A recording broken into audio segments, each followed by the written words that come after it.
Good morning बच्चों, कैसे हो? देखिए बेटा, अपन मॉडर्न फिजिक्स के क्वेश्चन डिस्कस कर रहे थे atomic structure and matter wave से रिलेटेड, ठीक है। जिसमें स्टेज 1, स्टेज 2, स्टेज 3 तक के कंप्लीट कर लिए थे।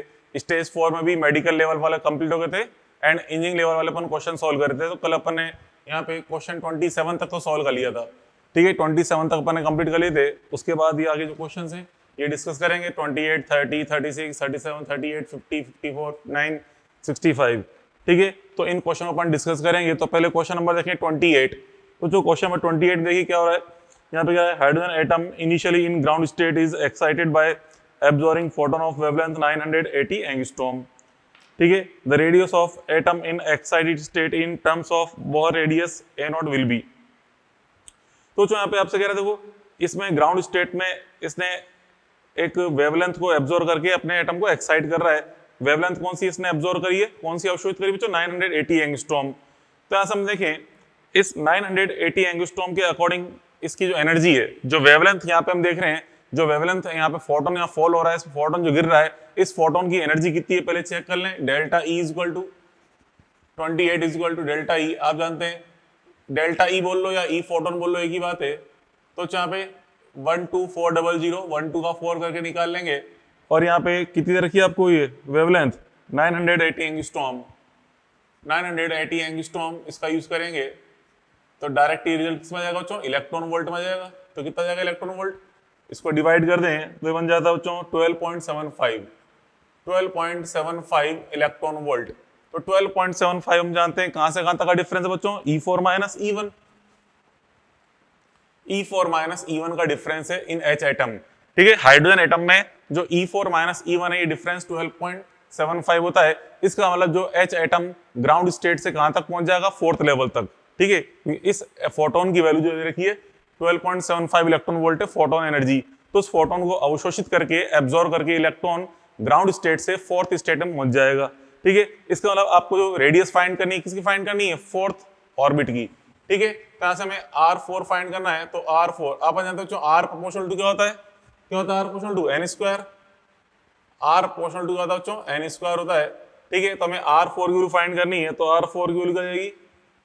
R4 इज इक्वल टू कि 4th ऑर्बिट में पहुंच गया है तो 16 टाइम्स जाएगी, ठीक है। तो R4 is equal to 16 into R1, या कहते हैं 16 A0 लिखा हुआ ना यहाँ पे, इसलिए A0 बोल जाएंगे। यह जाएगा इसका आंसर 16 A0। 28 के बाद फिर बच्चों क्वेश्चन नंबर 30 देखें क्या है। Question number 30, question 30, in H like atom when electron jumps from M shell to L shell wavelength emitted lambda, electron jumps from N shell to L। तो चलो क्या मतलब यहाँ पे कुछ नहीं, सिंपल सा क्वेश्चन है ये, इसलिए समझा रहा हूँ आपको मैं। क्या आपको पहले बताया था मैंने K L M N क्या होते हैं, सॉल्व अपने आप करना। बस आपको पहले बता चुका हूँ। देखो यहाँ पे इससे जो डिफरेंट ऑर्बिट्स होती है, डिफरेंट जो एनर्जी लेवल्स हैं, ये K L M N O इस प्रकार से होते हैं। मतलब N is equal to 1, N is equal to 2, N is equal to 3, N is equal to 4। तो N इज इक्वल टू 1 को मतलब ग्राउंड लेवल को K शेल बोलते हैं, ठीक है। फिर N इज इक्वल टू को L, इस टाइप से नेम होते हैं। बाकी अपने आप कर लो सॉल्व, इसके अकॉर्डिंग सिंपल सा क्वेश्चन है ये, ठीक है। क्वेश्चन नंबर 30 के बाद 36। Question number 36, radiation coming from transition to N is equal to 2 to N is equal to 1 of hydrogen atom falls on helium। तो जो यहाँ पे देखिए H एटम में N is equal to 2 से N is equal to 1 में जब electron fall हो रहा है तो वहां से एक रेडिएशन इमिट हो रहा है, मतलब फोटोन इमिट हो रहा है। तो उस फोटोन की एनर्जी क्या होगी पहले अपन ये देखें। तो देखो फॉर H एटम को देखें, फॉर H एटम के लिए यहाँ पे जो कहां से कहां तक है 2 से 1 में है इलेक्ट्रॉन, 2 से 1 में, इसलिए बच्चों यहाँ पे डेल्टा ई जो है, डेल्टा ई के लिए या ई फोटोन के लिए, डेल्टा ई और ई फोटोन इज इक्वल टू क्या होगा बच्चों 2 से 1 के लिए। आप जानते हो सेकंड से फर्स्ट के बीच में जो एनर्जी डिफरेंस है वो कितना होता है? 10.2 होता है, 10.2 इलेक्ट्रॉन वोल्ट। ये तो पता है आपको, मेरे पास डाटा तो याद रखने हैं आपको H एटम वाले, ठीक है। तो 10.2 इलेक्ट्रॉन वोल्ट। अब जो कह रहा है इसमें, अभी जो फोटोन यहाँ से इमिट हुआ है, ये फोटोन यहाँ से इमिट हुआ है, इस फोटोन को हम किस पे फॉल कर रहे हैं, किस पे गिरा रहे हैं बच्चों? इसको हम गिरा रहे हैं हीलियम प्लस आयन पे, ठीक है। हीलियम प्लस आयन पे, ठीक है। जो ion N is equal to 1 and N is equal to 2 states में अवेलेबल है। मतलब कुछ आयन तो N इज इक्वल टू 1 में है, मतलब कुछ आयन ऐसे हैं हीलियम प्लस के जो ग्राउंड स्टेट में है उनके इलेक्ट्रॉन्स, कुछ आयन्स ऐसे हैं जिनके electrons N is equal to 2 में उपस्थित है। तो उन सभी हीलियम एटम पे अपन ये वाले फोटोन गिरा रहे हैं, ठीक है। तो आपसे कह रहा है the possible transition of helium ions as they absorb energy from the radiation is, मतलब आपसे कह रहा है कि अभी जो एनर्जी जो एब्जॉर्ब होगी, कौन सी एनर्जी, मतलब कौन सी ट्रांजिशन में ये एनर्जी एब्जॉर्ब हो सकती है। तो आप बताया मैंने, जब भी किसी एटम पे, जब भी कोई बच्चों एटम है उस पर फोटोन फॉल्स करते हैं, तो फोटोन केवल वही वाला एब्जॉर्ब होता है, ठीक है, जिसकी वैल्यू, मतलब जिस फोटोन की एनर्जी एग्जैक्टली किसी एनर्जी डिफरेंस के इक्वल है, ठीक है। जो डिफरेंट डिफरेंट एनर्जी लेवल्स होते हैं ना एटम में, उनमें किसी भी एनर्जी लेवल के डिफरेंस के इक्वल है, ठीक है, तो ही वो फोटोन एब्जॉर्ब होगा, अदरवाइज नहीं होगा, ठीक है।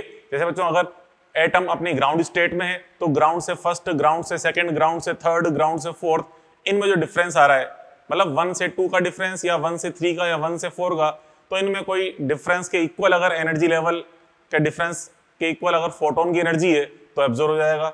या अगर एटम अपनी सेकंड स्टेट में है, मतलब इलेक्ट्रॉन उसकी n=2 स्टेट में है, तो सेकंड से थर्ड का डिफरेंस, सेकंड से फोर्थ का, सेकंड से फिफ्थ का, इनमें से किसी डिफरेंस के इक्वल अगर फोटोन की एनर्जी है तो वहां पे वो फोटोन एब्जॉर्ब हो जाएगा। तो देखना पड़ेगा हमें कि एनर्जी डिफरेंस किससे मैच कर रहा है। तो चलो देखो यहाँ पे H लाइक एटम, मतलब हीलियम की बात करें, हीलियम के लिए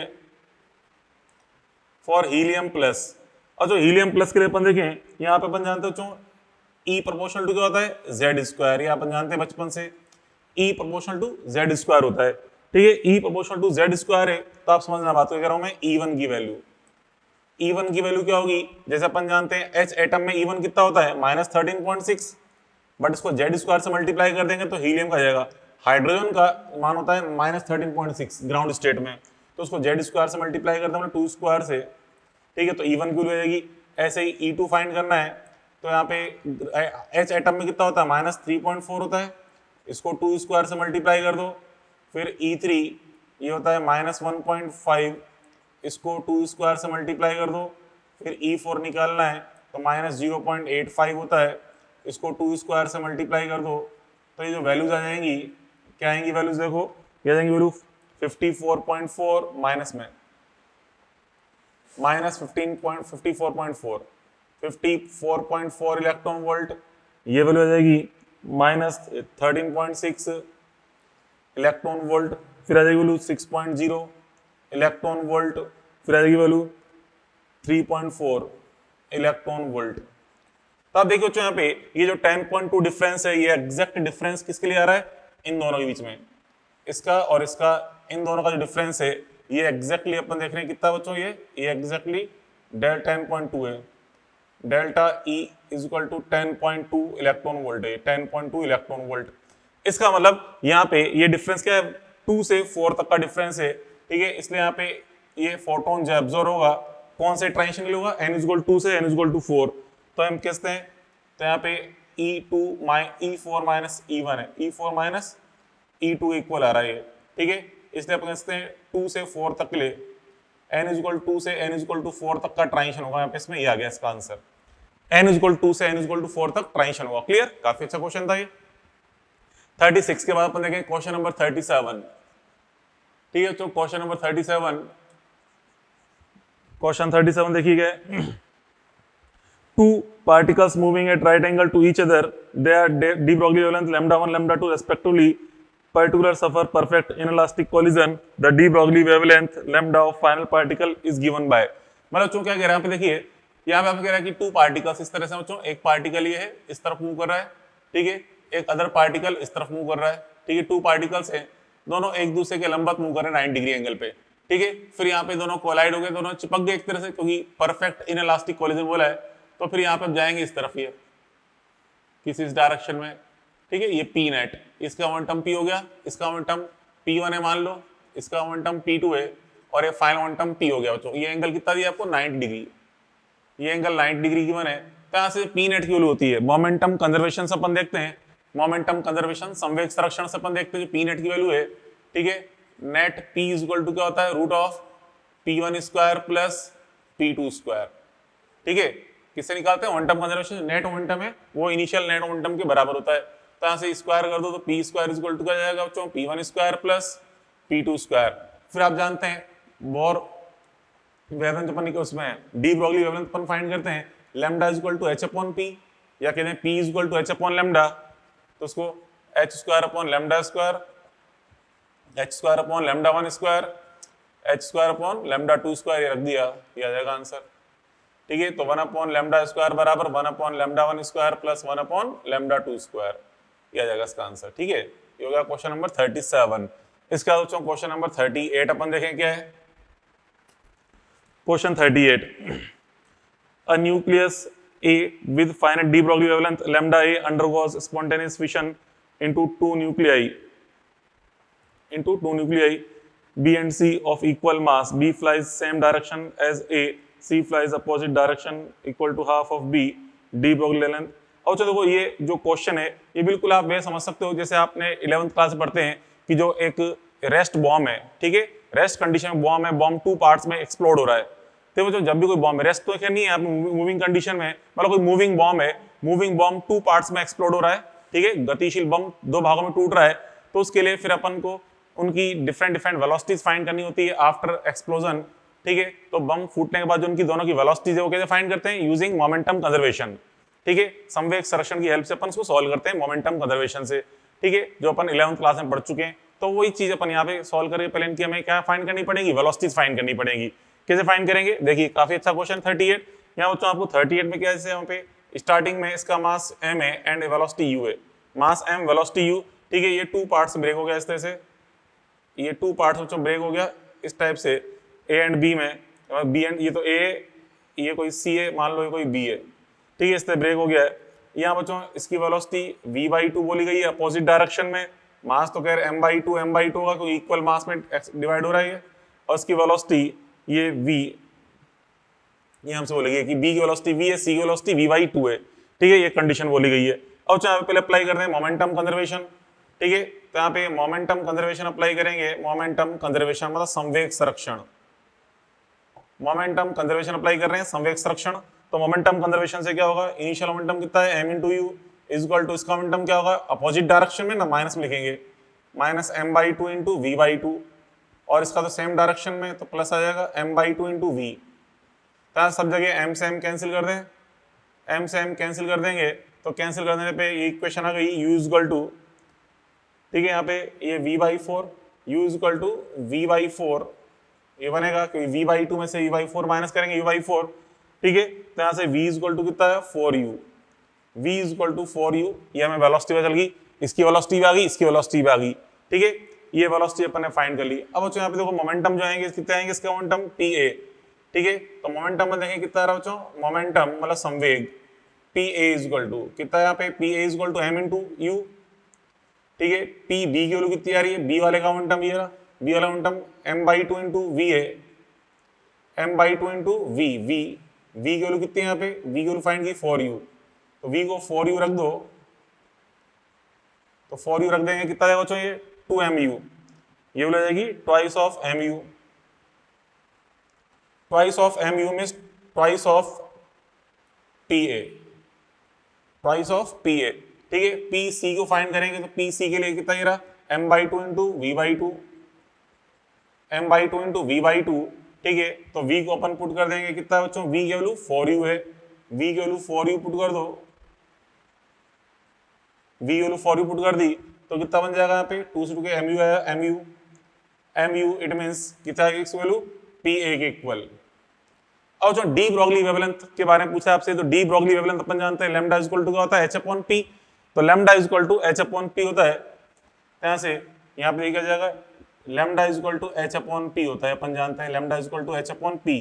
ठीक है, तो यहाँ से हम देख रहे हैं, तो यहाँ से देखिए मोमेंटम a वाला मोमेंटम किसके बराबर है, c के बराबर है, तो लैम्डा c की वैल्यू तो क्या आएगी, लैम्डा मोमेंटम a और c का सेम है तो वेवलेंथ भी सेम आ जाएगी, लैम्डा c तो लैम्डा a के इक्वल हो जाएगा। ठीक है, फिर लैम्डा b अपन देखें, लैम्डा b वाले का मोमेंटम डबल है तो वेवलेंथ हाफ होगी a से, लैम्डा a/2। तो यह जाएगा आंसर कौन सा आ गया, तो फर्स्ट 38 का फर्स्ट आंसर आ जाएगा। ठीक है, 38 के बाद फिर देखें question number 50। Question number 50, in lithium plus plus electron in Bohr orbit is excited to level by a radiation of wavelength lambda. ठीक है, when the ion gets de excited to ground state in all possible ways including intermediate emission, a total of 6 spectral lines are observed। देखिए बेटा simple सी line की बात कर रहा है, total हमें कितनी स्पेक्ट्रल लाइंस मिल रही है, कितनी आपको उत्सर्जन रेखाएं मिल रही है, इमिशन लाइंस 6 इमिशन लाइंस आपको मिल रही हैं, ठीक है।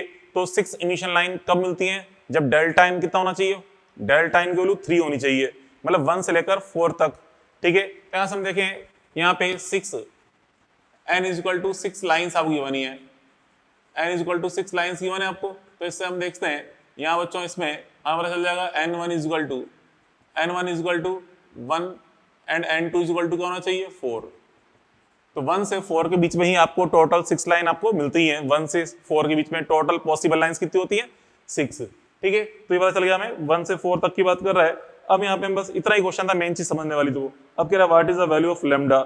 अब लैम्डा आपको फाइंड करना है, तो जो हमें पता चल गया n1 n2 इतना है, तो 1 upon lambda is equal to क्या होता है z स्क्वायर अपॉन 912 एंगस्ट्रॉम, ठीक है, ब्रैकेट में 1 upon n1 square minus 1 upon n2 square, ये करना है आपको, ठीक है। तो यहाँ से z कितना जगह है 3, लिथियम प्लस प्लस है तो 3 का स्क्वायर हो जाएगा, डिवाइड बाय 912, ठीक है, इनटू 1 माइनस 1/16 दैट इज 15/16, ठीक है, 15/16। तो यहाँ से लैम्डा फाइंड कर लो, तो लैम्डा की वैल्यू हो जाएगी 108 एंगस्ट्रॉम, 108 एंगस्ट्रॉम या कहते हैं 10.8 नैनोमीटर, यह जगह इसका 10.8 नैनोमीटर, ठीक है। सिंपल क्वेश्चन है, बस आपको दिमाग लगाना था कि यहाँ पे 6 लाइन कब मिलती है 1 से 4 के ट्रांजिशन के लिए, 1 से 4 के बीच में जो संक्रमण होते हैं उनके लिए, ट्रांजिशंस के लिए, बस ये वैल्यू पुट करके फिर आंसर निकाल लेंगे, ठीक है। तो क्वेश्चन नंबर 50, इसके बाद अपन देखें क्वेश्चन नंबर 54। जो क्वेश्चन नंबर 54 में आपसे कह रहा है consider an electron in a hydrogen atom revolving in its second excited state. अच्छा, सेकंड एक्साइटेड स्टेट का मतलब क्या होता है, जो n इक्वल टू 3, ठीक है, having radius 4.65 angstrom, the D Broglie wavelength of this electron is. देखिए ये चीज आपको बताई थी मैंने, जब भी कोई इलेक्ट्रॉन किसी ऑर्बिट में मूव कर रहा है तो उससे भी एक वेव एसोसिएट होती है, डी ब्रॉगली वेव, जो कि स्टैंडिंग वेव की फॉर्म में होती है, अप्रगामी तरंगों के रूप में होती है, समझाया था आपको मैं, ठीक है। जब भी मूविंग इलेक्ट्रॉन है किसी ऑर्बिट में तो उससे जो वेव एसोसिएटेड है उससे भी एक मैटर वेव एसोसिएट होती है, जिसकी वैल्यू अपन कैसे फाइंड करते हैं, मतलब उसकी जो पूरी सर्क्यूमफेरेंस है, जो परिधि है सर्क्यूमफेरेंस, उसको हमें किसके इक्वल करना होता है, एन लैम्डा के इक्वल, ये बताया था आपको मैंने, ठीक है, एन लैम्डा इक्वल। यहाँ से क्वेश्चन नंबर 54 है, n lambda is equal to क्या होता है बच्चों 2 पाई आर, मतलब परिधि circumference, n lambda is equal 2 pi r के इक्वल करेंगे। तो यहाँ से एन हमें कितना रखा है 3, क्योंकि यहाँ पे थर्ड एक्साइटेड स्टेट बोली एन इज इक्वल टू 3 है, ठीक है, और लैम्डा आपको फाइंड करना है, तो 2 पाई की वैल्यू 3.14, ठीक है, एंड आर हमें दे रखा कितना 4.65 एंगस्ट्रॉम। तो यहाँ से लैम्डा निकाल लेंगे, तो सोल्व करके निकाल लो, लैम्डा आ जाएगा 9.7 एंगस्ट्रॉम, 9.7 एंगस्ट्रॉम। बस 3 लाइन क्वेश्चन है, सिंपल सा, ठीक है। 54 के बाद देखें क्वेश्चन नंबर 59। क्वेश्चन नंबर 59 देखिए क्या है, 59 में graph which depicts the result of Rutherford gold foil experiment with alpha particle is. तो चलो देखो, आप जानते हो इसके अंदर theta is equal to 0 degree, theta is equal to 0 degree पे मतलब जितने भी पार्टिकल्स हैं मैक्सिमम पार्टिकल सीधे निकल जाते हैं, मींस इनका स्कैटरिंग एंगल कितना होता है, प्रकीर्णन कोण कितना होता है बच्चों 0, सीधे निकल जाते हैं मैक्सिमम पार्टिकल। तो theta is equal to 0 case में एन इज इक्वल टू क्या होता है मैक्सिमम, एन की वैल्यू मैक्सिमम होती है, ठीक है। एंड बच्चों थीटा इज इक्वल टू 180, जो पार्टिकल अल्फा पार्टिकल अपने पाथ पे लौट गए हैं, अपने पाथ पे रिटर्न बैक हो गए हैं, means theta is equal to 180 जिनके लिए ये एन सबसे कम होते हैं, n is equal to smallest. तो यहां से हम देख लो graph theta is equal to pi के लिए, theta is equal to pi के लिए and theta is equal to 0 के लिए कौन सा ग्राफ ऐसा है जो यहाँ पे थीटा इंक्रीज होने पे एन की वैल्यू क्या हो रही है डिक्रीज, तो कौन सा ग्राफ बच्चों फोर्थ, ठीक है। तो फोर्थ वाला ग्राफ है, वाला ग्राफ कुछ इस टाइप से आ जाएगा, ये यहाँ पे इस तरह से, ये n वर्सेस अगर अपन थीटा निकालेंगे ना, n वर्सेस थीटा, तो कुछ इस तरह से ग्राफ आएगा, इस तरह से ये ग्राफ आएगा। तो इसमें बेटर ग्राफ कौन सा बन रहा है, फोर्थ ग्राफ बन रहा है, तो फोर्थ ग्राफ के अकॉर्डिंग आ जाएगा रिजल्ट, ठीक है। 59 के बाद अपन देखें, 59 के बाद बच्चों 65, question number 65, the energy required to ionize hydrogen like ion in its ground state is 9 Rydberg, ठीक है, 9 रिडबर्ग। तो जो आपको पहले एक चीज पता होना चाहिए कि रिडबर्ग की वैल्यू है, रिडबर्ग बच्चों एक तरह से समझते हैं यूनिट ऑफ एनर्जी भी है, ठीक है। जब भी आपको एनर्जी की वैल्यू रिडबर्ग की फॉर्म में गिवन है, इसका मतलब यहाँ पे रिडबर्ग को एनर्जी की फॉर्म में यूज करा, तो आपको याद रखें, ये डायरेक्ट याद रखें 1 Rydberg is equal to 1 Rydberg is equal to होता है बच्चों 13.6 electron volt. 1 Rydberg is equal to 13.6 electron volt होता है, ये मैं डायरेक्ट याद रखना है। 1 Rydberg is equal to 13.6 electron volt, ठीक है, ये आप डायरेक्ट याद रखना। अब चलो देखो यहाँ पे हम जो अपन ने आर लिखा था ना, वो तो रीडबर कांस्टेंट था। रीडबर कांस्टेंट जो लिखा था अपन ने 1/912 एंगस्ट्रॉम, वो तो रीडबर कांस्टेंट है। अगर आपको रीडबर की वैल्यू एनर्जी की यूनिट की फॉर्म में गिवन है तो आप ऐसे यूज करेंगे 1 Rydberg is equal to 13.6 electron volt, ठीक है। अब तो यहाँ पे आपको क्या गिवन है, देखिए what is the wavelength of radiation emitted when the electron is ion jumps from second excited state to ground state। और सिंपल से कह रहा है कि इलेक्ट्रॉन अगर सेकंड एक्साइटेड स्टेट मतलब n is equal to 3, n is equal to 3 से ground state means n is equal to 1 में जंप कर रहा है, 3 से 1 में जंप कर रहा है, तो उस केस में वैल्यू क्या होगी, देखिए तो एनर्जी अपन जानते हैं यहाँ पे डेल्टा ई। डेल्टा ई का फॉर्मूला क्या होता है बच्चों, डेल्टा ई का फॉर्मूला ये अपन जानते हैं 13.6 Z square 1/n1 square minus 1/n2 square होता है, ठीक है। अब ये जो वैल्यू बोली है आपको डेल्टा ई की वैल्यू कितनी बोली यहाँ पे 9 रीडबर्ग, मतलब 9 इंटू 13.6 इलेक्ट्रॉन वोल्ट ये बोली गई है, ठीक है, is equal to 13.6 Z square 1/n1 square minus 1/n2 square करेंगे तो आयनन करना है बच्चों यहाँ पे आयोनाइजेशन। तो आयोनाइजेशन के लिए अपन बात करें, पहले देखो यहाँ पे सुनो ध्यान गौर से, यहाँ पे जो आपको वैल्यू गिवन है ये 9 रीडबर क्या चीज है, आयनन के लिए रिक्वायर्ड एनर्जी, आयोनाइजेशन के लिए रिक्वायर्ड एनर्जी। तो आयोनाइजेशन के लिए रिक्वायर्ड एनर्जी क्या होती है बच्चों, आयोनाइजेशन के लिए हम इलेक्ट्रॉन कहां से कहां तक भेजते हैं, 1 से लेकर इनफाइनाइट तक। इलेक्ट्रॉन को 1 से इनफाइनाइट तक एक्साइट करते हैं, तो यहाँ से ये वैल्यू 1 और ये वैल्यू इनफाइनाइट, ठीक है। हमें जो डेल्टा ई गिवन है ये किसके लिए गिवन है, आयोनाइजेशन के लिए। तो यहाँ से अपन देखें ये 13.6 से 13.6 कैंसिल, ये वैल्यू खैर 1 हो जाएगी, तो Z square is equal to कितना है 9, तो जेड इज इक्वल टू कितना आएगा बच्चों 3। अभी तो हमें पता चला जेड इज इक्वल टू 3 है। अब आपसे कह रहा है कि हमें एनर्जी फाइंड करनी है, कौन सी, find out what is wavelength of, अब वेवलेंथ फाइंड करनी है, wavelength of radiation emitted when electron jumps from n is equal to 3 to n is equal to 1। तो अब देखिए E फोटोन हमें फाइंड करना है, 1/लैम्डा फाइंड करना है, 1/लैम्डा इज इक्वल टू क्या होता है 1/लैम्डा r z square upon 912 angstrom bracket में 1/1 स्क्वायर माइनस 1/3 स्क्वायर, ये करना है आपको, ठीक है। 1/1 स्क्वायर माइनस 1/3 स्क्वायर, z तो कितना है 3 रख देंगे, तो यहाँ पे 1/लैम्डा ये रख देंगे, z की वैल्यू 3 912 इंटू 1 माइनस 1/9 तो कितना हो जाएगा, ये 8/9 हो जाएगा। तो 8/9 से 9 कट गया, तो लैम्डा इज इक्वल टू कितना है 912 डिवाइड बाय 8 कर दो, तो उसको सोल्व करने पे आंसर आ जाएगा 114 angstrom. 114 angstrom means 11.4 nanometer. Nanometer में देखा आंसर, तो ये रिजल्ट आ जाएगा, ठीक है बच्चों। तो इस तरह से अपन ने ये क्वेश्चन सॉल्व कर लिए, ठीक है। कंप्लीट क्वेश्चन इनके सॉल्व किसके, atomic structure and matter wave से रिलेटेड अपन ने कंप्लीट क्वेश्चन सॉल्व कर लिए, क्लियर। तो इसमें ये तो कंप्लीट हो गया। अब अपन इसके अंदर स्टार्ट करते हैं बच्चों, नेक्स्ट टॉपिक स्टार्ट करेंगे वो है फोटो इलेक्ट्रिक इफेक्ट के बारे में, ठीक है। इसके अंदर पहले अपन पढ़ेंगे फोटोन से रिलेटेड थ्योरी क्या है, फिर पढ़ेंगे फोटो इलेक्ट्रिक इफेक्ट, ठीक है। तो देखिए तो ये बच्चों स्टार्ट करते हैं photo electric effect. Photo electric effect,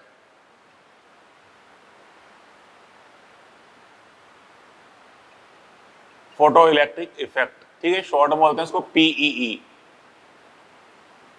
PE प्रकाश विद्युत प्रभाव, ठीक है, इसे बोलते हैं प्रकाश विद्युत प्रभाव।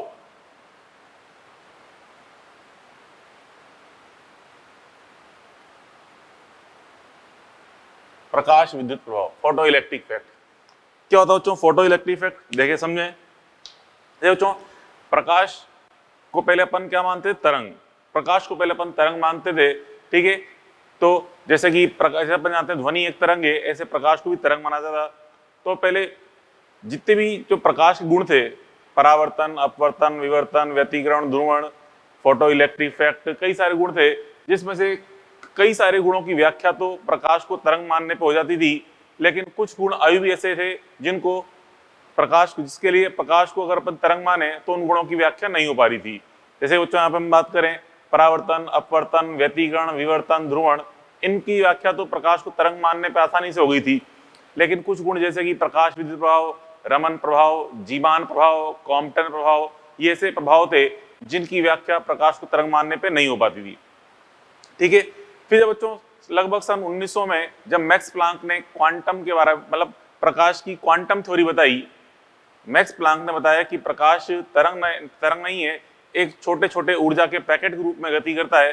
मतलब इसे बोलते हैं मैक्स प्लांक का क्वांटम सिद्धांत। मतलब प्लांक ने बताया था कि प्रकाश तरंग नहीं है, प्रकाश एक कण के रूप में गति करता है, छोटे छोटे ऊर्जा पैकेट के रूप में गति करता है, जिसे उसने फोटोन नाम दिया। ऊर्जा के पैकेट को फोटोन नाम दिया। मतलब उसने कहा कि प्रकाश की जो टोटल ऊर्जा है वो छोटे छोटे ऊर्जा पैकेट के रूप में ही आगे जा रही है। ठीक है, जिसे उसने फोटोन नाम दिया था। ठीक है, तो मतलब उसने बताया कि प्रकाश एक कण के रूप में होता है, मतलब फोटोन के रूप में होता है।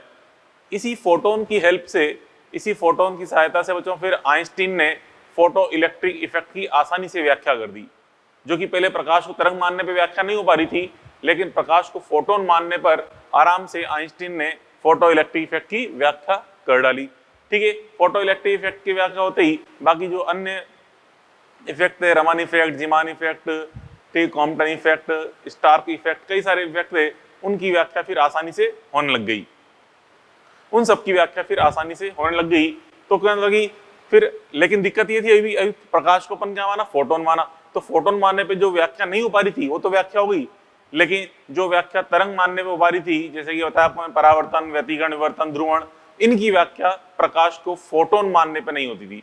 तो दिक्कत, अब समस्या ये आ गई कि प्रकाश के कुछ गुण तो ऐसे थे जिनकी व्याख्या तरंग मानने हो पाती थी, और कुछ गुण ऐसे थे जिसकी व्याख्या प्रकाश को फोटोन मानने पर, मतलब कण मानने पर हो पाती थी। तो इस समस्या के लिए फिर आधुनिक भौतिकी में क्या हमने प्रकाश की द्वैत प्रकृति मानी। में हमने मान लिया कि प्रकाश की द्वैत प्रकृति होती है, तरंग प्रकृति भी ठीक है और कण प्रकृति भी ठीक है। ठीक है, कण और तरंग दोनों प्रकृति ठीक है। अगर किसी गुण की व्याख्या तरंग मानने पे हो पाती है तो हम उसकी व्याख्या सही मान लेंगे, या किसी गुण की व्याख्या कण मानने पे होती है, मतलब फोटोन की सहायता से होती है, तो उस व्याख्या को भी हम सही मान लेंगे। ठीक है, ये सारी चीजें थी। तो यहाँ पे अपन जो स्टडी करेंगे, यहाँ हम पढ़ेंगे प्रकाश के फोटोन गुण को, मतलब प्रकाश के क्वांटम सिद्धांत को, जो कि मैक्स प्लांक ने बताया था। ठीक है, तो अपन देखते हैं बच्चों, पहले यहीं से स्टार्ट करते हैं थ्योरी। पहले अपन ने मैक्स प्लांक का क्वांटम सिद्धांत पढ़ेंगे, मतलब फोटोन के बारे में पढ़ेंगे। फोटोन क्या चीज है, फोटोन क्या गुण है, कितना इसका द्रव्यमान होता है, प्रभावी द्रव्यमान क्या, इसका विराम द्रव्यमान होता है। ठीक है, इसकी क्या क्या प्रॉपर्टीज हैं, कितना ये अगर फोटोन सतह पे गिरते हैं तो सतह बल भी आरोपित करते हैं, दाब भी आरोपित करते हैं, सारी चीजें अपन पढ़ेंगे। ठीक है, तो पहले स्टार्टिंग में फोटोन के बारे में करते हैं, उसके बाद ही अपन स्टार्ट करेंगे फोटो इलेक्ट्रिक इफेक्ट के बारे में। तो जो पहले अपन देख रहे हैं यहाँ पे प्लांक का क्वांटम सिद्धांत। ठीक है, प्लांक का क्वांटम सिद्धांत।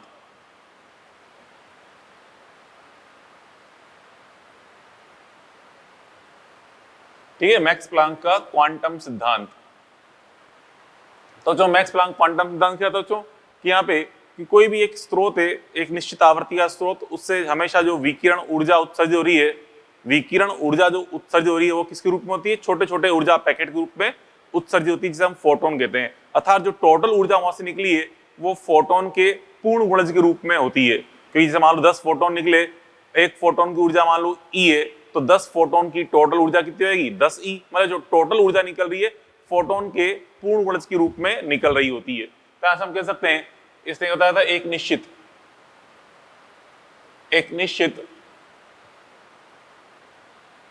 आवृत्ति, एक निश्चित आवृत्ति न्यू वाले स्रोत से, एक निश्चित आवृत्ति न्यू वाले स्रोत से उत्सर्जित, एक निश्चित आवृत्ति न्यू वाले स्रोत से उत्सर्जित विकिरण ऊर्जा, विकिरण ऊर्जा मतलब टोटल विकिरण ऊर्जा कह लें, विकिरण ऊर्जा जैसे हम बोलते हैं ई टोटल, मतलब टोटल उत्सर्जित ऊर्जा, ई टोटल उत्सर्जित विकिरण ऊर्जा हमेशा एक ऊर्जा पैकेट, हमेशा एक ऊर्जा पैकेट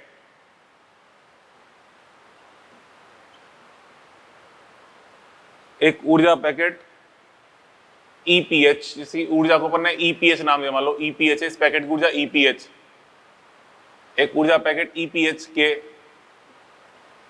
रूप में होती है, के पूर्ण गुणज के रूप में होती है, के पूर्ण गुणज के रूप में होती है।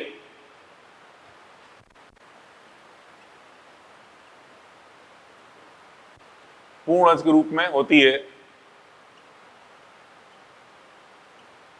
अतः ऊर्जा एक क्वांटीकृत राशि है। ऊर्जा एक क्वांटीकृत राशि है। तो जो क्वांटीकृत राशि का तो अपने याद करो, पहले पढ़ चुके हैं अपन, या तो इलेक्ट्रोस्टैटिक बात अपने इलेक्ट्रोस्टैटिक आवेश होता है Q बराबर क्या होता है N इंटू ई के रूप में। तो जब भी कोई राशि n गुणा के रूप में आ रही है, किसी राशि के n गुणा के रूप में आ रही है, तो हम कहते हैं कि ये राशि क्या है, आवेश क्या है, क्वांटीकृत राशि है। ठीक है, जिसका क्वांटा कौन है E, क्योंकि E के पूर्णज के रूप में। ऐसे ही ऊर्जा भी एक क्वांटीकृत राशि है। ठीक है, ऊर्जा भी एक क्वांटीकृत राशि है क्योंकि वो किसके पूर्णज के रूप में आ रही है, EPH के रूप में, जिसका क्वांटा क्या हो जाएगा EPH अर्थात फोटोन। तो हम कहते हैं ऊर्जा एक क्वांटीकृत राशि है जिसका क्वांटा, जिसका मतलब यहाँ पे जो इसका क्वांटा कौन है, फोटोन, तथा इसका क्वांटा,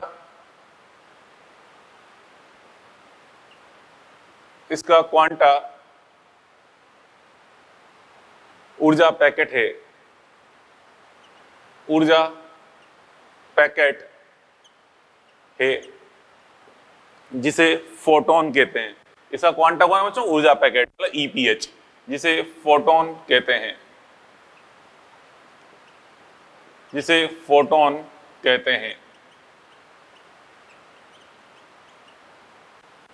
तो जो यहाँ पे इसकी टोटल एनर्जी क्या होगी बताया आपको मैंने कि टोटल एनर्जी होगी यहाँ पे E टोटल, तो समझते आता है, इसलिए बच्चों E टोटल बराबर,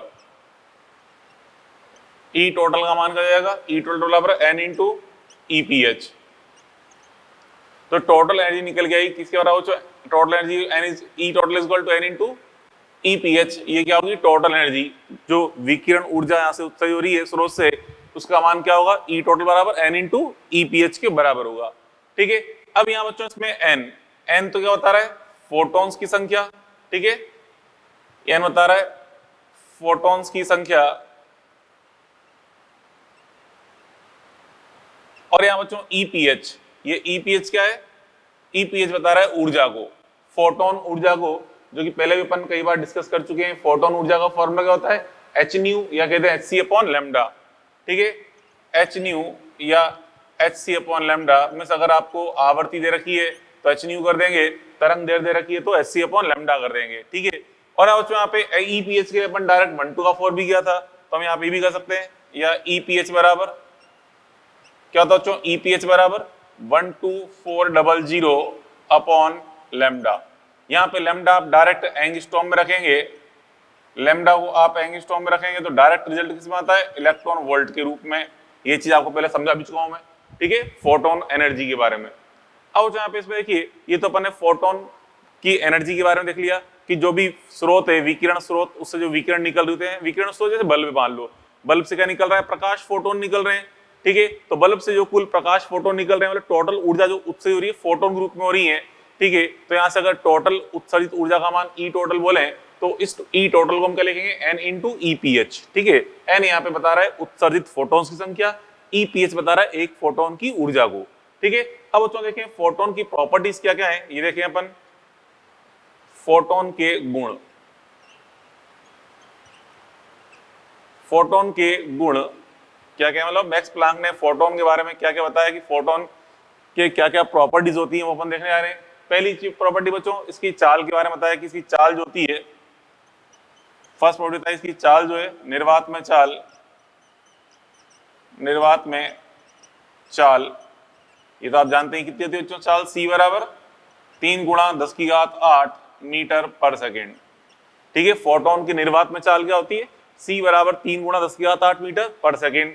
ठीक है, उसके बाद फिर अगली प्रॉपर्टी, इसका जो विराम द्रव्यमान है, इसका बच्चों विराम द्रव्यमान कितना होता है, 0। विराम द्रव्यमान इज इक्वल टू 0। ठीक है, विराम द्रव्यमान इसका 0 होता है, क्यों, क्योंकि कोई फिजिकल पार्टिकल तो ही नहीं। इसको हम ऐसा नहीं रोक के देख लेंगे, जैसे प्रकाश बल्ब से फोटोन निकल रहे हैं, गति कर रहे हैं, इधर भी जा रहा है, इधर भी जा रहा है, इधर भी जा रहा है। ठीक है, फोटोन उत्सर्जित हो रहे हैं, इन फोटोन को रोक कर हम देखना चाहें कि कैसा होता है तो हम रोक के देख नहीं सकते, क्योंकि कोई फिजिकल पार्टिकल तो ही नहीं, केवल इसका अस्तित्व केवल गतिशील अवस्था में, केवल गतिशील अवस्था में ही इसका अस्तित्व होता है। इसको हम रोक कर देख नहीं सकते कि कैसा होता है ये। ठीक है, तो मतलब इसका विराम द्रव्यमान क्या बच्चों 0, और इसका जो प्रभावी द्रव्यमान है, प्रभावी द्रव्यमान मतलब गतिशील अवस्था में एक द्रव्यमान की भांति व्यवहार करता है, ठीक है, तो इसका प्रभावी द्रव्यमान जो है इफेक्टिव मास, इसका प्रभावी द्रव्यमान मतलब इफेक्टिव जो मास है, इफेक्टिव द्रव्यमान m, ये हम निकालते हैं जो आइंस्टीन की ऊर्जा द्रव्यमान सूत्र अनुसार।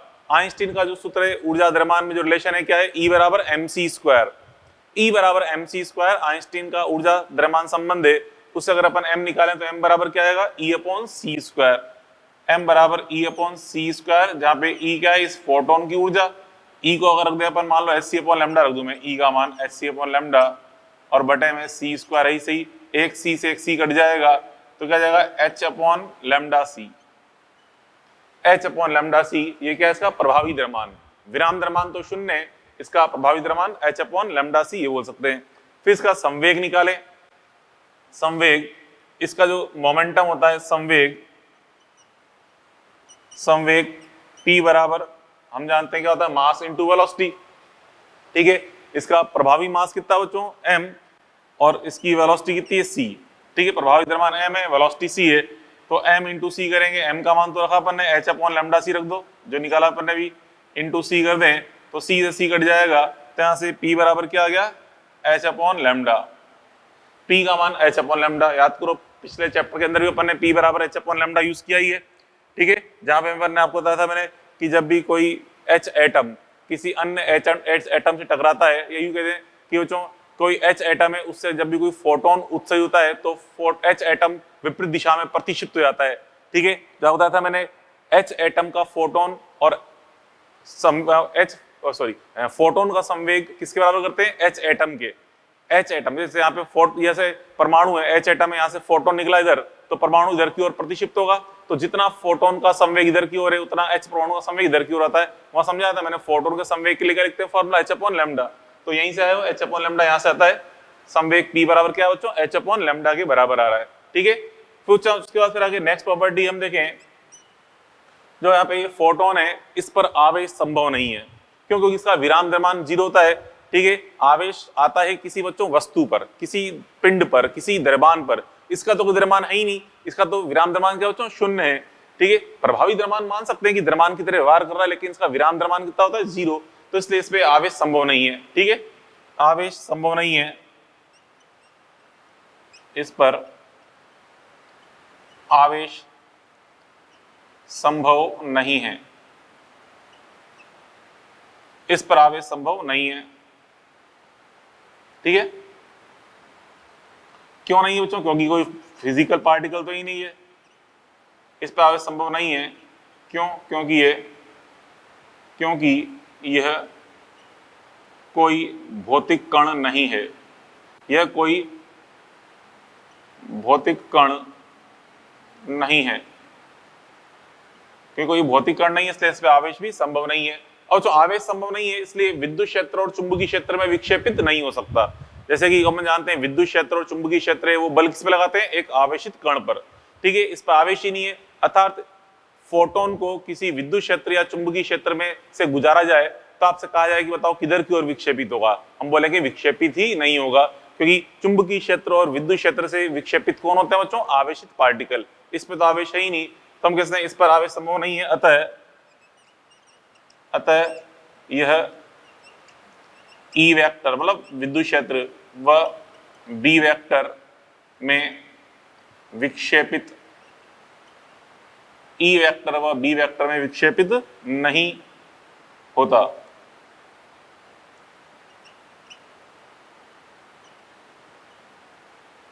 ठीक है, इसलिए ई वेक्टर बी वेक्टर में विक्षेपित नहीं होता, ये अपन देख लिया फोटोन के बारे में, ठीक है। चलो अब इसमें बच्चों और भी चीजें समझे अपन देखें इस पे, जैसे कि अपन 2-3 क्वेश्चन देखे थे, ये इसमें क्वेश्चन देखते हैं सॉल्यूशन, जितने अपन पॉइंट पढ़े इस पे 2-3 पॉइंट्स इस पे बेस अपन क्वेश्चन देखते हैं। देखिए क्वेश्चन नंबर 1 ध्यान से पढ़िएगा, कह रहा बच्चों क्वेश्चन 1 आपसे कह रहा है कि विकिरण ऊर्जा 6.64 जूल में आवृत्ति 10⁻12 हर्ट्ज वाले फोटोन की संख्या क्या होगी, ठीक है। तो बच्चों यहाँ पे देखिए फोटोन की संख्या पूछी गई है और टोटल एनर्जी आपको दे रखी है, तो सॉल्यूशन नंबर 1 अपन देखें, सॉल्यूशन नंबर 1 ई टोटल का फॉर्मूला क्या होता है यहाँ पे E total is equal to n into E P H, ये लगा रहा हूं मैं, E total is equal to n into E P H.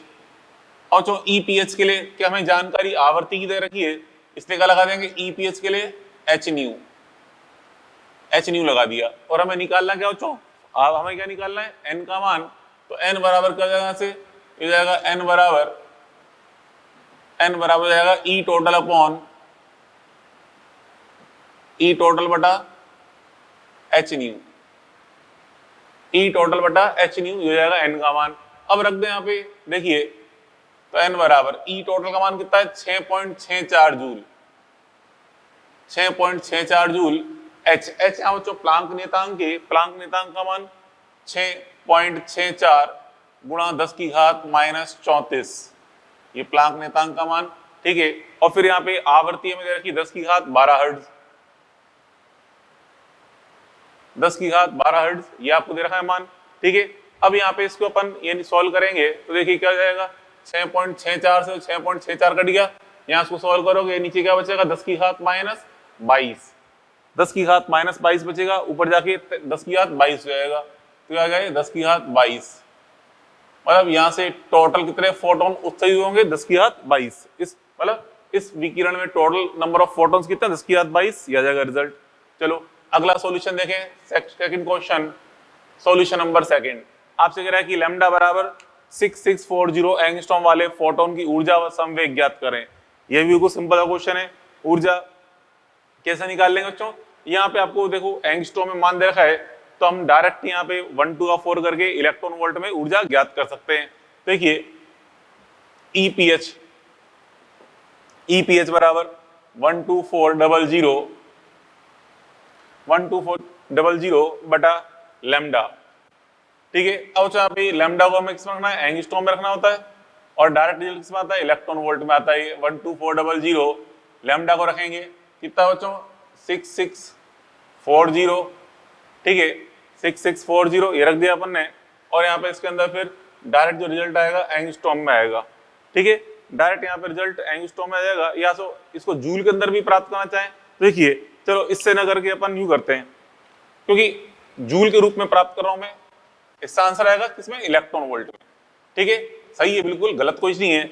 हम जूल में निकालना चाह रहे हैं मानो आंसर, कि जूल में क्यों निकाल रहा हूं, क्योंकि आपको देखिए ई बराबर क्या होता है बच्चों, HC अपॉन लैम्डा।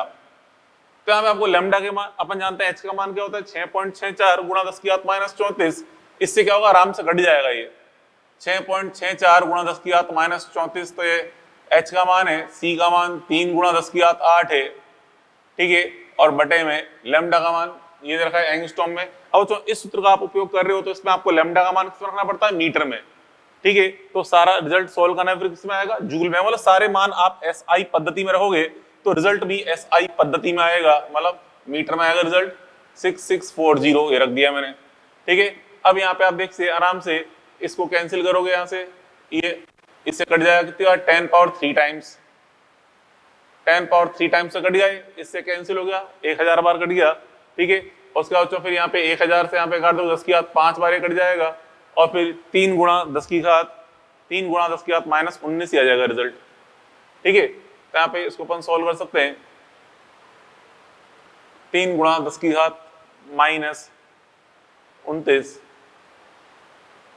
3 गुणा 10 की घात माइनस 29 जूल, ये आ जाएगा रिजल्ट, ठीक है। तो यहाँ पे हमने कहा H का मान दिया पहले 6.6, अच्छा इसको एंगस्ट्रॉम को रुको, एक मिस्टेक कर दी ना, इसको मैं किसमें चेंज करना बच्चों, इसको मैं चेंज करना है किसमें, मीटर में। तो यहाँ पे मीटर लिखेगा, इसका मान मीटर में रखना पड़ता है, 10 की घात माइनस 10 करेंगे तो ये इससे कट गया था, 10 की घात 3 बार कट गया था, तो यहाँ पे सॉल्व करने में 10 की घात माइनस 19 जूल आएगा। आपसे कहा ना मैंने कि यहाँ पे इसमें सारे मान SI पद्धति में रखोगे तो रिजल्ट भी किसमें आएगा, SI पद्धति में आएगा, तो आंसर आ गया जूल के रूप में, ठीक है। फिर हमें निकालना है संवेग। संवेग बराबर क्या होता है, H अपॉन लैम्डा, ठीक है, P बराबर H अपॉन लैम्डा होता है। तो यहाँ पे बच्चों H का मान वही 6.64 गुणा 10 की घात माइनस 34 रखेंगे, ठीक है। लैम्डा का मान 6640 गुणा 10 की घात माइनस 10 रखा, ठीक है। तो यहाँ से इसको देखो यहाँ कट जाएगा, तो यहाँ भी सॉल्व कर लेंगे, 6.64 से ये कट जाएगा, 1000 बार कट जाएगा ये, ठीक है। और फिर यहाँ पे ये 10 की घात माइनस 7 हो जाएगा, इससे गुणा होकर 10 की घात माइनस 7, और यहाँ भाग लगा देंगे तो 10 की घात माइनस 27 किलोग्राम मीटर पर सेकंड हो जाएगा। तो यहाँ से कितना हो गया P बराबर, ये हो जाएगा P बराबर 10 की घात माइनस 27 किलोग्राम इंटू मीटर पर सेकेंड, ये हो जाएगा रिजल्ट संवेग का मान। P बराबर क्या बच्चों 10 की घात माइनस 27 किलोग्राम इंटू मीटर पर सेकेंड, ये रिजल्ट अपने निकाल लिया। ठीक है, तो जो ये दोनों क्वेश्चन अपने सॉल्व कर लिए इस पे। अब उसके बाद इसकी हम अगली प्रॉपर्टी पढ़ते हैं। देखिए अधिक बच्चों अगली प्रॉपर्टी अपन देखें, अगली प्रॉपर्टी प्रकाश फोटोन की या प्रकाश विकिरण की तीव्रता। फोटोन की तीव्रता बोल लो या प्रकाश फोटोन की तीव्रता है, विकिरण तीव्रता की बात है। तो हम देख रहे हैं अगली प्रॉपर्टी प्रकाश विकिरण, प्रकाश विकिरण की तीव्रता, प्रकाश विकिरण की तीव्रता मतलब इंटेंसिटी, प्रकाश विकिरण की तीव्रता इंटेंसिटी आई से हम इसको निरूपित करते हैं।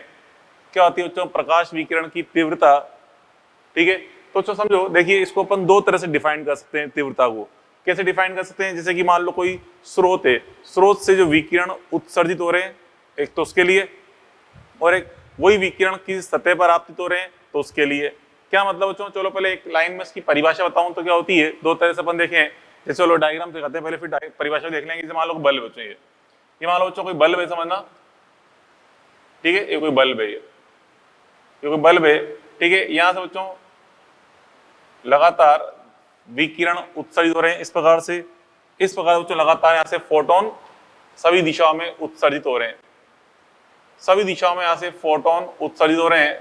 ठीक है, मतलब यहां से बल्ब से जो है विकिरण ऊर्जा उत्सर्जित हो रही है, बल्ब से विकिरण ऊर्जा उत्सर्जित हो रही है। तो हम कह सकते हैं एन फोटोन उत्सर्जित हो रहे हैं, यहां से एन फोटोन्स उत्सर्जित, एन फोटोन यहां से उत्सर्जित हो रहे हैं। ठीक है, ऐसे बच्चों फिर यही विकिरण आगे जाते गए किसी सतह पर आपतित हुए। मान लो यहाँ पर कोई सतह है, ये इस सतह पर ये विकिरण गिर रहे हैं। ठीक है, कोई सतह है, ये इस सतह पर विकिरण लंबवत रूप से कुछ इस प्रकार से गिर रहे हैं, इस प्रकार से देखिए, इस प्रकार तो ये विकिरण इस पर आपतित हो रहे हैं सतह पर, कि सतह पर ये विकिरण इस प्रकार से आपतित हो रहे हैं फोटोन्स विकिरण। तो हम बोल रहे हैं कि इस पे एन फोटोन गिर रहे हैं मान लो। ठीक है, यह मान लो डायग्राम अलग है जो उत्सर्जित फोटोन बता रहा है, ये डायग्राम अलग है जो आपतित फोटोन बता रहा है। तो आप देख रहे हैं एन फोटोन्स, क्या हो रहा है बच्चों, एन फोटोन्स आपतित हो रहे हैं इसमें, एन फोटोन्स आपतित। तो देखिए तीव्रता को डिफाइन कैसे करते हैं। ठीक है, यहां बोलेंगे तो बोलेंगे कि बल्ब से उत्सर्जित तीव्रता क्या होगी, यहां बोलेंगे तो हम बोलेंगे कि इस सतह पर आपतित तीव्रता क्या होगी। तो देखिए कैसे डिफाइन करते हैं, दो परिभाषाएं इसकी तीव्रता की। एक परिभाषा तो है कि किसी भी एकांक, अगर मान लो स्रोत की बात कर रहे हैं, यहां से बल्ब से प्रकाश निकला उसकी बात कर रहे हैं, तो किसी स्रोत से एकांक समय में एकांक क्षेत्रफल से उत्सर्जित विकिरण ऊर्जा, एकांक क्षेत्रफल से एकांक समय में उत्सर्जित विकिरण ऊर्जा को हम क्या बोलते हैं, उत्सर्जित तीव्रता। या इसके लिए बोले तो हम क्या बोलेंगे कि किसी सतह पर, किसी सतह के एकांक क्षेत्रफल पर एकांक समय में आपतित विकिरण ऊर्जा को हम बोलेंगे आपतित तीव्रता। तो हम कुछ को इस प्रकार से डिफाइन कर सकते हैं। देखिए यहाँ पे क्या बोला मैंने आपको, एकांक क्षेत्रफल से, समझना तो एक पहले इसके बारे में लिख रहा हूं मैं, एकांक क्षेत्रफल से, एकांक क्षेत्रफल से एकांक समय में, एकांक क्षेत्रफल से एकांक समय में उत्सर्जित, उत्सर्जित विकिरण ऊर्जा, उत्सर्जित विकिरण ऊर्जा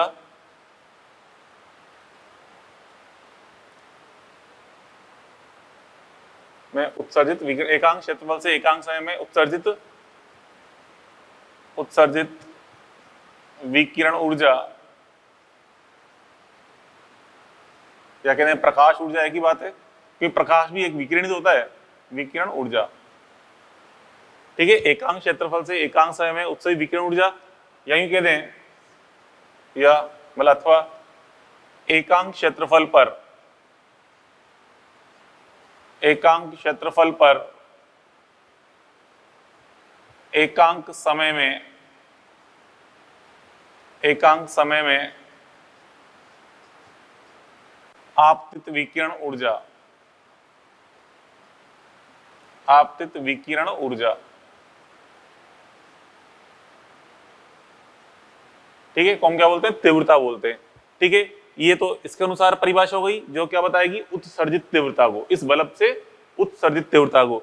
और ये क्या बताएगी बच्चों, इस सतह पर आपतित तीव्रता को, यानी सेकंड परिभाषा है, सतह पर आपतित तीव्रता बताएगी। ठीक है, तो बच्चों यहां से हम लिखते हैं अतः। अतः इसको सूत्र के रूप में लिखें, इसको डेफिनेशन कर जाएगा, यहाँ पे I इक्वल टू आएगा E total upon A into T. E total बटा A इंटू टी, क्योंकि कुल ऊर्जा बटा एकांक क्षेत्रफल एकांक समय। ठीक है, अब बच्चों ई टोटल को अपन क्या लिखते हैं, क्योंकि यहाँ से n फोटोन उत्सर्जित हो रहे हैं या n फोटोन आपतित हो रहे हैं, तो ई टोटल लेंगे n इंटू EPH और बटे में AT, यही सही, A इंटू टी। अब यहाँ पे ये इसका सूत्र क्या है, यहाँ पे EPH जो दिख रहा है आपको, ये EPH। अब यहाँ पे देखो क्वेश्चन में आपको फोटोन की आवर्ती या फिर तरंग दैर्ध्य दी गई होती है, तो इसलिए इस EPH को या तो आप hν रख दो अगर आपको आवर्ती रखी है, या अगर आपको तरंग दैर्ध्य रखी है तो उसको रख देंगे hc/λ और सॉल्व करके आंसर निकाल लेंगे। ठीक है, तो इस EPH का मान आवश्यकता पड़ने पे hν या फिर आवश्यकता पड़ने पे hc/λ रखा जा सकता है। ठीक है, ये हो गया I के बारे में। अब यहाँ पे इसको मैं फिर ऐसे लिखता हूँ, I बराबर, देखिए I बराबर E टोटल अपॉन टाइम, कुल ऊर्जा बटा समय क्या कहलाएगी, शक्ति। मतलब आपसे कहा जाए इस बल्ब की शक्ति मान लो 10 वाट है, या शक्ति का मान P है, इस बल्ब की शक्ति P है, तो यहाँ से E टोटल बटा T को हम क्या लिखते हैं, P, क्योंकि शक्ति की जगह पे एकांक समय में उत्सर्जित ऊर्जा क्या कहलाती है, शक्ति कहलाती है, स्रोत की शक्ति। यहाँ पे पावर अपॉन A। ठीक है, पावर अपॉन A। ठीक है, तो यहाँ से इसको हम देखते हैं, इसकी यूनिट क्या हो जाएगी, देखिए इसकी यूनिट इंटेंसिटी यूनिट क्या होगी, पावर का मात्रक क्या होता है, पावर का मात्रक वाट। तो हम देखते हैं पावर के लिए वाट लगाते हैं और A के लिए मीटर स्क्वायर, तो इसकी यूनिट क्या आएगी, वाट पर मीटर स्क्वायर। तो I equal to power upon A means unit watt per metre square. ठीक है, अब बच्चों यहाँ पे इसमें ये देखिए I, अब यहाँ पे जो पावर आपको दिख रहा है, यहाँ देखें क्या है, power equal to P equal to को हमने क्या लिखा है, E टोटल अपॉन T, कुल ऊर्जा बटा कुल समय को, कुल ऊर्जा बटा समय को हम क्या बोलते हैं, पावर। ठीक है, तो E टोटल अपॉन T, जहां पे E टोटल को हम क्या लिखते हैं, N into EPH upon time.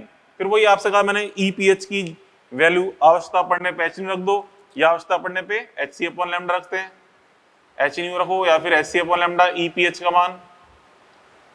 ठीक है, अब यहाँ पे इसमें देखिए, ये तो अपने पावर के बारे में देख लिया और ऊर्जा इसकी तीव्रता के बारे में। इस पे चलो एक क्वेश्चन अपन देखें क्या बन सकता है। क्वेश्चन देखिए बच्चों, यहाँ पे इसमें ये क्वेश्चन आपको देखा है कि एक रेडियो ट्रांसमीटर की शक्ति 6.6 किलोवाट है, में से एक ट्रांसमीटर है जिससे रेडियो विकिरण उससे हो रहे हैं। क्योंकि बच्चों आपसे मैंने प्रकाश विकिरण, ये सूत्र केवल प्रकाश के लिए नहीं, प्रत्येक विकिरण के लिए सत्य है। विकिरण कौन कौन से होते हैं बच्चों, रेडिएशंस, कौन कौन से रेडिएशंस होते हैं, रेडियो वेव, अल्ट्रावायलेट वेव, ठीक है, माइक्रोवेव, यूवी रेज। ठीक है, यूवी रेज हो गया, इंफ्रारेड हो गया, मतलब अवरक्त तरंग हो गया, प्रकाश तरंग हो गया। ठीक है, ये सारी क्या विकिरण है। ठीक है, ऐसे एक्सरे भी हो गया, गामा रे भी हो गया, तो ये सारे बच्चों विद्युत चुंबकीय विकिरण होते हैं। इन सभी के लिए ये सूत्र अपन देख रहे हैं, EPH वाला सारी प्रॉपर्टी इन्हीं के लिए है, तो सबके लिए ट्रू है ये। ठीक है, हाँ, इस चैप्टर में पढ़ के आ रहे हैं बच्चों फोटो इलेक्ट्रिक, प्रकाश विप्रभाव, इसे ज्यादातर आपको यहाँ पे प्रकाश शब्द काम में मिलेगा। ठीक है, तो कई जगह विकिरण शब्द भी लिखा हुआ सकता है, प्रकाश भी लिखा हुआ सकता है, कोई दिक्कत नहीं है। ठीक है, अब यहाँ पे देखिए इसमें, इस पे सॉल्यूशन अपन देखें, फोर्थ क्वेश्चन, सॉल्यूशन नंबर 4 जो दिया रखा है आपको, देखिए सॉल्यूशन नंबर थर्ड। चलो पहले थर्ड सोल्व कर लेते हैं, थर्ड यहाँ करना था सोल्व, तो चलो यहाँ कर लेते हैं थर्ड। पहले क्वेश्चन नंबर थर्ड करते हैं, थर्ड यहाँ का क्वेश्चन था, चलो रहेगा कोई दिक्कत नहीं, पहले थर्ड कर लेते हैं, फिर इस पे क्वेश्चन 4 समझाता हूँ आपको मैं। ठीक है, कॉपी के अंदर आप नोट करोगे, थर्ड इसके यहाँ पे इस जगह नोट करना, इस टॉपिक से जस्ट पहले, क्योंकि इसका क्वेश्चन है। चलो थर्ड क्वेश्चन देखिए क्या कह रहा है, दृश्य प्रकाश के फोटोन की अधिकतम व न्यूनतम संभव ऊर्जा ज्ञात करो। तो जो अपन जानते हैं दृश्य प्रकाश की जो तरंग दैर्ध्य होती है 3800 एंगस्ट्रॉम से 7800 एंगस्ट्रॉम होती है। चलो क्वेश्चन मान लो लगभग के लिए यहाँ पे आपको दे दिया 4000, इसको आपको देगा 4000 एंगस्ट्रॉम, इसको दे रखा है आपको 8000 एंगस्ट्रॉम, लगभग के रूप में अपन कह सकते हैं 4000 और 8000 ये मान आपको दे रखे हैं। 3800 को लगभग 4000 बोल दिया, 7800 को लगभग 8000 एंगस्ट्रॉम। तो जो इसकी फोटोन की ऊर्जा निकालनी है तो जानते हैं फोटोन की ऊर्जा का फॉर्मूला क्या है, इसे निकाल सकते हैं।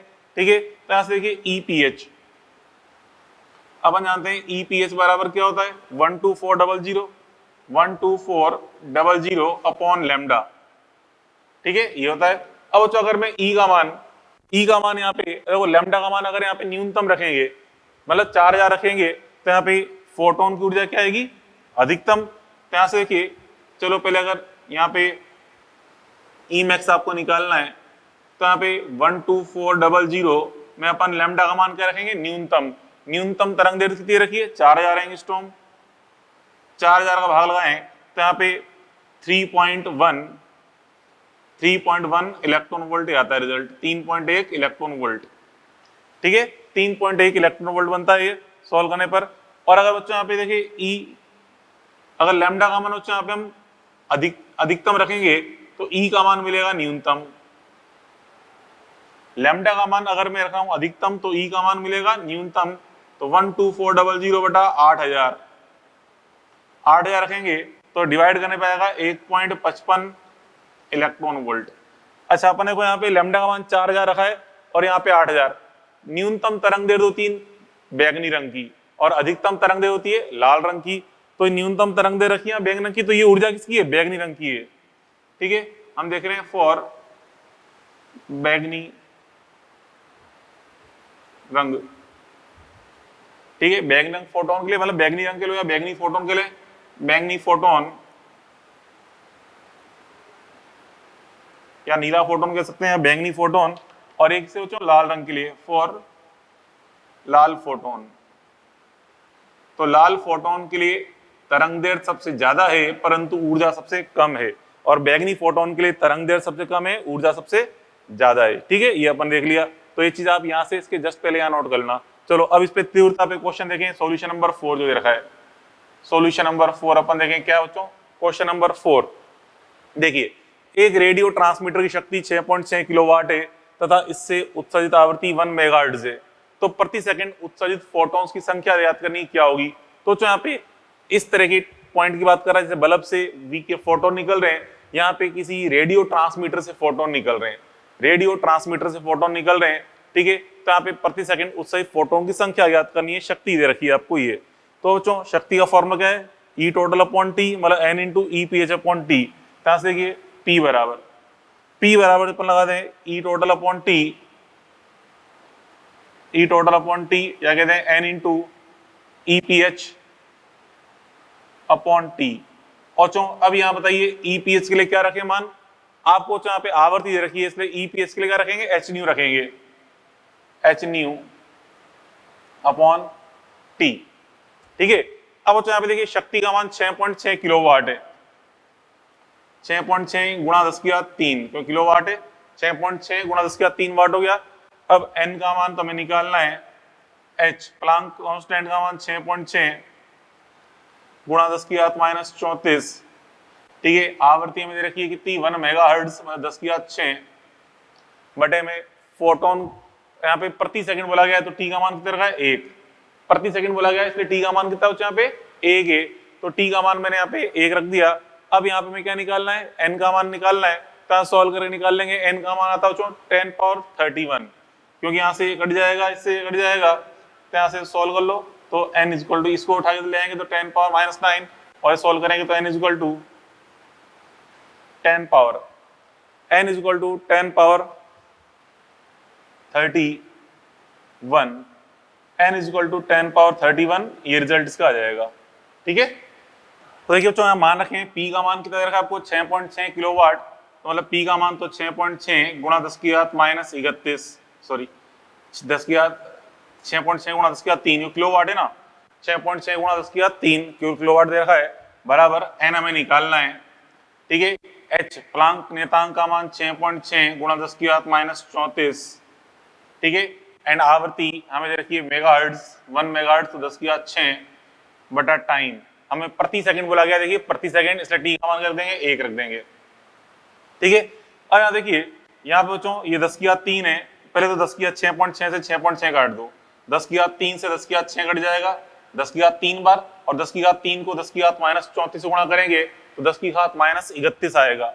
10⁻31 को उठा के इधर ले आओ तो n का मान आ गया 10⁻+31, तो n का मान 10 की घात 31, ये आएगा रिजल्ट 10 पावर 31। ठीक है, तो इस प्रकार से अपन ने ये सॉल्व कर लिया क्वेश्चन। ठीक है, तो ये समझा बच्चों मैंने प्रकाश विकिरण की तीव्रता के बारे में। अब इसमें आपको मैं एक चीज और समझाऊं। देखिए प्रकाश विकिरण की तीव्रता, जैसे बच्चों इसकी चीज को समझे मैं बल्ब को, जैसे बल्ब से विकिरण उत्सर्जित हो रहे हैं या कोई भी स्रोत है, स्रोत से विकिरण उत्सर्जित हो रहे हैं, तो यहाँ पे इस जगह इसकी उत्सर्जित तीव्रता कितनी है, आई है। उत्सर्जित तीव्रता आई है। जैसे जैसे बच्चों यहाँ से दूरी बढ़ती जाएगी प्रकाश की तीव्रता कम होती जाती है। प्रकाश की तीव्रता कम होती जाती है दूरी बढ़ने के साथ साथ। क्यों कम होती है वही अपन देखने जा रहे हैं। देखिए यहाँ पे किस प्रकार से कम होती है इसको समझे। मतलब प्रकाश स्रोत से जैसे दूरी बढ़ेगी तीव्रता का मान क्या होगा बच्चों, घटेगा। दूरी बढ़ने पर तीव्रता का मान घटेगा। और कैसे घटता है बच्चों, देखिए पहले तो हल्का सा एक लाइन बता दूं फिर आपको समझा देता हूं कैसे। देखिए बच्चों अगर बिंदुवत स्रोत है, बिंदुवत या गोलीय स्रोत है, तो दूरी d, दूरी को स्मॉल d बोल रहे हैं, तो I समानुपाती 1/d² के अनुसार घटता है। कब, अगर बिंदुवत या गोलीय स्रोत होता है, जैसे कि बल्ब है कोई, ठीक है, तो कोई बिंदुवत या गोलीय स्रोत है तो यहाँ पे तीव्रता का मान I समानुपाती 1/d² के अनुसार घटता है। और अगर कोई बेलनाकार स्रोत है, बेलनाकार स्रोत है, तो उस केस में I समानुपाती 1/d के अनुसार घटता है। I प्रोपोर्शनल टू 1/d के अनुसार घटता है। क्यों घटता है, तो वही चीज अपन अब देखने जा रहे हैं। तो ध्यान समझना क्या कह रहा हूं मैं। देखिए इसको, क्योंकि यहाँ पे न्यूमेरिकल भी पूछे जाते हैं इस पे कि कोई बल्ब है, इससे इतनी दूरी पर तीव्रता क्या होगी, या कोई ट्यूबलाइट है मतलब रेखीय स्रोत है तो इतनी दूरी पर तीव्रता क्या होगी, ये चीज है। तो देखो यहाँ पे एक स्टार पॉइंट के रूप में देखें, ठीक है, स्रोत से हम इस पॉइंट की बात कर रहे हैं, इस वाली डेफिनेशन की, मतलब इस पॉइंट की, ठीक है। स्रोत से दूरी स्मॉल d इंक्रीज होने पर मतलब बढ़ने पर प्रकाश तीव्रता, ठीक है, या विकिरण तीव्रता I डिक्रीज होती है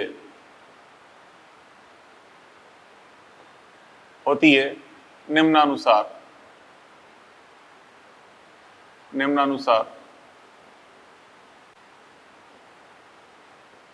कैसे होती है, देखो तो ये देखने जा रहे हैं निम्नानुसार कैसे डिक्रीज होती है। स्रोत से दूरी इंक्रीज होने पर प्रकाश तीव्रता डिक्रीज होती है निम्नानुसार। कैसे, देखिए यहाँ देखो यहाँ पे होता है I समानुपाती, फर्स्ट बच्चों देख रहे हैं I समानुपाती 1/d²।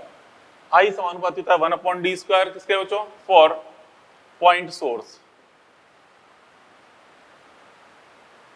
पॉइंट सोर्स या कहते हैं स्फेरिकल सोर्स, तो बिंदुवत स्रोत के लिए या फिर गोलीय स्रोत के लिए, ठीक है। चलो हिंदी में लिख देता हूं उसको मैं, बिंदुवत स्रोत के लिए, बिंदुवत या गोलीय स्रोत के लिए, बिंदुवत या गोलीय स्रोत के लिए I समानुपाती 1/d² के अनुसार घटती है तीव्रता। कैसे, याद रखिए बच्चों इस प्रकार से डायग्राम समझना चाहें, जैसे मान लो कि ये कोई स्रोत है, ये कोई बिंदुवत स्रोत है, ठीक है, बिंदुवत स्रोत है, इसकी शक्ति P है। तो इससे जो विकिरण निकल रहे हैं फोटोन सभी दिशाओं में उत्सर्जित हो रहे हैं फोटोन, ठीक है। फोटोन देख रहे हैं इधर भी जा रहे हैं, सभी दिशाओं में जा रहे हैं फोटोन्स, ठीक है, इधर भी जा रहे हैं, इधर भी जा रहे हैं, सभी दिशाओं में यहाँ पे फोटोन्स उत्सर्जित हो रहे हैं। सभी दिशाओं में यहाँ पे फोटोन्स उत्सर्जित, मतलब विकिरण तीव्रता सभी दिशाओं में उत्सर्जित हो रही है, ठीक है। और अगर आपसे कहा जाए कि हमें यहाँ पे d दूरी पर, यहां से हमें इस जगह d दूरी पर निकालनी है तीव्रता, यहां से इस जगह, यहाँ पे यूं मान लीजिए कोई एक छोटा सा अल्पांश, मान लो कोई क्षेत्रफल है, ये छोटा सा अल्पांश क्षेत्रफल है, इस क्षेत्रफल पे कितनी तीव्रता आपतित हो रही है, मतलब इस स्थान पर तीव्रता क्या है ये निकालनी है। इस स्थान पर तीव्रता का मान बताना है, क्या होगा, तीव्रता I, इस स्थान पर तीव्रता I है, इस I का मान बताना है क्या होगा।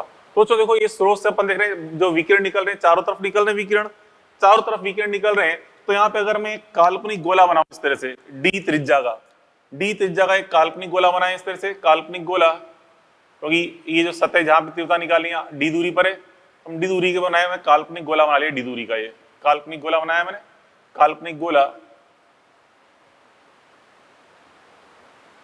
काल्पनिक गोला।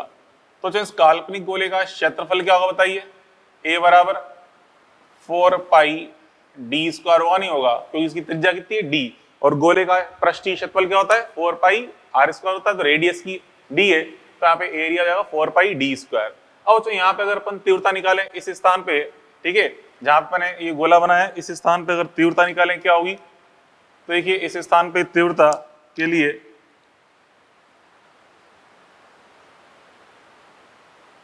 ठीक है तीव्रता आई।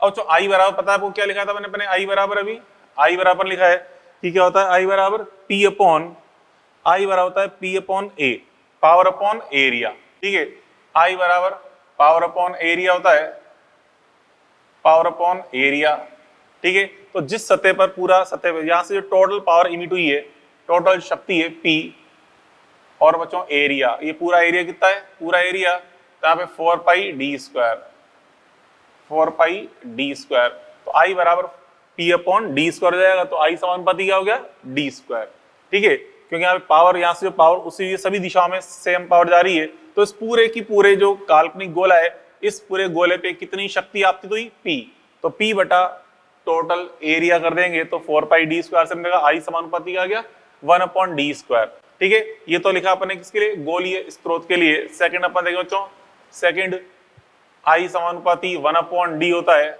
आई समानुपाती 1 अपॉन डी किसके लिए, रेखीय,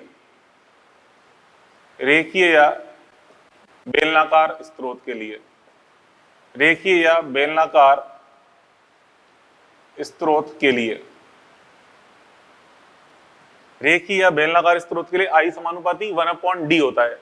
क्यों होता है इसको भी आप समझ सकते हैं कैसे, देखिए यहाँ बच्चों इसमें अभी तो अपन ने बिंदुवत स्रोत लिया था, अब अपन लेते हैं यहाँ पे कोई रेखीय स्रोत, ठीक है, इस प्रकार से अपन ने कोई रेखीय स्रोत लिया, ये कोई रेखीय स्रोत है, मतलब एक ट्यूबलाइट मान लो, ये कोई ट्यूबलाइट है, इस तरह से एक रेखीय स्रोत है, इसकी लंबाई एल है, ठीक है, इसकी लंबाई एल ले ली मैंने, एल इसकी लंबाई है, एल इसकी लंबाई है, रेखीय स्रोत की लंबाई एल, ठीक है। और जो यहाँ से हमें आर दूरी पर, यहाँ से इस जगह से यहाँ पे डी दूरी है, ये डी दूरी पर कोई एक छोटा सा अल्पांश क्षेत्रफल है, हमसे कहा जाए इस स्थान पर तीव्रता ज्ञात करो, इस स्थान पर तीव्रता क्या होगी हमें निकालनी है, इस स्थान पर तीव्रता आई ज्ञात करनी, क्या होगी इस स्थान पर तीव्रता आई का मान क्या होगा। तो क्या करेंगे बच्चों, यहाँ पे ये स्रोत कैसा बच्चों, रेखीय स्रोत है, तो उसके यहाँ से अपन जानते हैं विकिरण चारों तरफ निकलते हैं, तो चारों तरफ एक क्षेत्र बनाएंगे, मतलब एक काल्पनिक पृष्ठ बनाएंगे, तो सममिति के अनुसार इस रेखा की सिमेट्रिसिटी के अनुसार सोच के बताइए कि जो चारों तरफ काल्पनिक पृष्ठ होगा वो किस आकृति का होना चाहिए। जैसे कि बिंदुवत स्रोत था तो चारों तरफ अपन ने काल्पनिक गोला लिया, यहाँ पे चारों तरफ क्या लेंगे काल्पनिक बेलन, ठीक है, यहाँ पे हम चारों तरफ एक काल्पनिक बेलन बनाए, जिस प्रकार से ये दूरी डी है ना, तो डी त्रिज्या का बेलन बना रहे हैं और लंबाई एल है, लंबाई एल और डी त्रिज्या का एक काल्पनिक बेलन बना रहे हैं इस प्रकार से, ठीक है, ये डी तो इसकी त्रिज्या हो गई और एल इसकी लंबाई, क्योंकि यहाँ से दूरी डी ले रहे हैं ना, ये दूरी डी है, डी दूरी। अब यहाँ से अपन जानते हैं बच्चों विकिरण जो है चारों तरफ निकलते हैं, विकिरण यहाँ से चारों तरफ विकिरण उत्सर्जी होंगे, इधर भी जाएंगे, इधर भी चारों तरफ विकिरण उत्सर्जी हो रहे हैं, ठीक है। तो यहाँ पे जो पी शक्ति है, जो यहाँ से उत्सर्जी शक्ति है, किस पर प्राप्त हो रही है, बेलनाकार पृष्ठ पे प्राप्त हो रही है, ठीक है। तो अपन ने जो काल्पनिक बेलन लिया है, इस काल्पनिक बेलन का एरिया क्या आएगा, देखिए ये अपन ने बात करें काल्पनिक बेलन जो दिख रहा है, काल्पनिक बेलन, ठीक है, काल्पनिक बेलन है, काल्पनिक बेलनाकार पृष्ठ है, काल्पनिक बेलनाकार पृष्ठ, तो इसके लिए एरिया क्या होता है बच्चों, देखिए ये इसकी लंबाई एल है, त्रिज्या का मान डी है, तो बेलन का पृष्ठीय क्षेत्रफल, जो बेलनाकार पृष्ठ है इसका जो पृष्ठीय क्षेत्र होता है 2 पाई आर एल होता है, 2 पाई आर, आर तो यहाँ पे डी है, into L, 2 pi R L, 2 पाई डी इंटू एल। अब यहाँ बच्चों इसमें तीव्रता का मान निकालना चाहें इस सूत्र से, तो आई बराबर वही पी अपॉन क्या रखेंगे एरिया, तो पी अपॉन क्या मतलब पावर अपॉन एरिया कर रहे हैं, तो पावर अपॉन एरिया में पी अपॉन एरिया क्या होता है बच्चों उसका बताइए, ये लिखा अपन ने 2 पाई dl, 2 पाई dl। तो यहां से आप कुछ समझ सकते हैं कि I समानुपाती क्या आ रहा है 1/d, ठीक है। तो I समानुपाती यहां से 1/d आपको प्राप्त हुआ। तो इस प्रकार से अपन ये सोल्व कर सकते हैं, ठीक है। तो चलो बच्चों आज के लिए खैर इतना बहुत है, बाकी इस पे कल अपन और क्वेश्चन सोल्व करेंगे और इसकी प्रॉपर्टीज अपन पढ़ेंगे, ठीक है, फोटॉन्स के बारे में। चलो खैर कल मिलते हैं, ओके गुड बाय।